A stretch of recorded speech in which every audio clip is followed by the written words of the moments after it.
Hi, my name is Rebekah. I am 31 years old. I'll just, start with sharing a little bit of my history, my past, my childhood, and then ending with where I am today. I was born and raised in Hawaii. I grew up in a large family where there was a lot of depravity, a lot of abuse and addiction and neglect and um,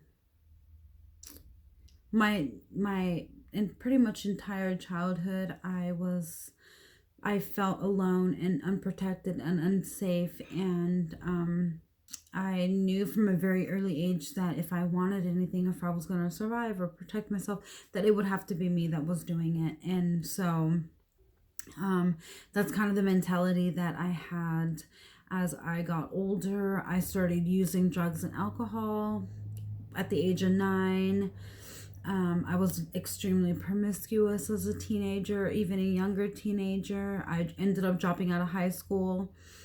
And when I was 18, I moved to Oregon to kind of escape from my family. And when I moved to Oregon, I started stripping and then pretty much right away got into prostitution. That was kind of my life, I prostituted, and I was just a lot of drugs and alcohol, from one abusive relationship to the next, just taking advantage of a lot. My life was chaos, and it was definitely my rock bottom. I had no, I was so riddled with shame and so much guilt and just self-hatred. I never had a chance. I never thought that I could be or do anything else. I had never learned any tools as a growing up, and learned any tools to be a productive adult, to live a productive life, to be a contributing member to society. And so I thought I felt trapped. Like that was the only thing that I would ever be able to do. And it's been a really hard transition for me. It's just amazing what God has done in my life. I'd say rock bottom for me was when I was tied up in a John's car, and he was wielding a knife, and he was threatening to kill me if I didn't stop moving, and also asking me how to get out of Portland because he didn't know. He wasn't from there, and he didn't know how to get out of Portland with taking me with him. By the grace of God, I was able to take the knife from him, get out of the ropes, take the knife, kick out the window, and I stabbed him to be able to get away.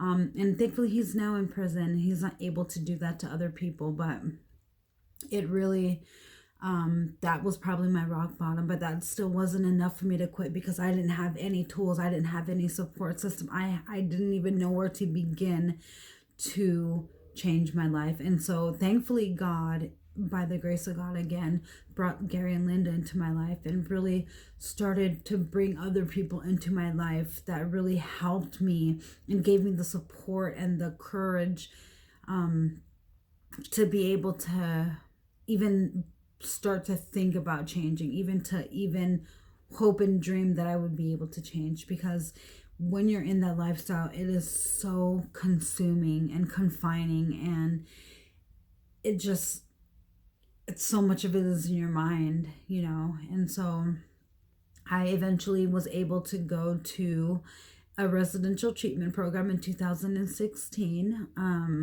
called Mercy Multiplied, and that was through your generosity and your help because I didn't have the money to pay for it. And so while there, God just continued to uproot a lifetime of hurt and a lifetime of pain and a lifetime of lies, all these lies that the enemy had pelted me with and just convinced me of my entire life. God started to show me truth, and he started to open my eyes to things of the spiritual nature, not just physical. Like, you don't even know or understand these things, but God has just been doing so many amazing things in my life since then. I graduated in 2017, and again, by the grace of God, I ended up living here in Warren, Ohio with Gary and Rachel, who are pastors at a church.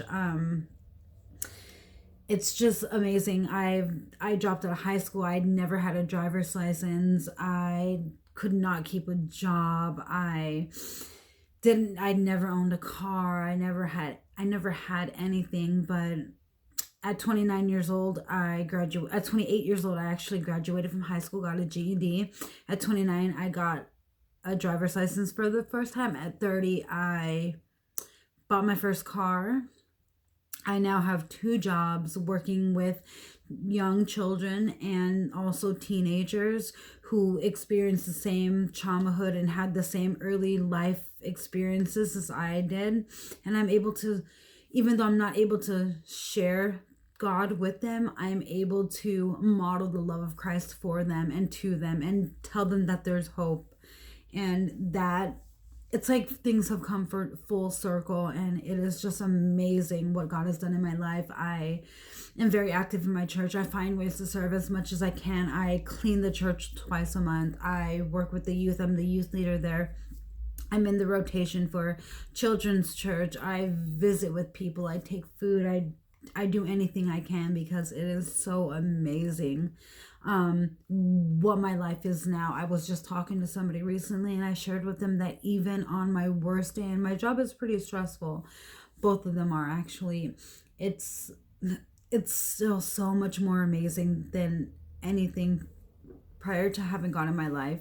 My best days before are nothing compared to even my worst days now.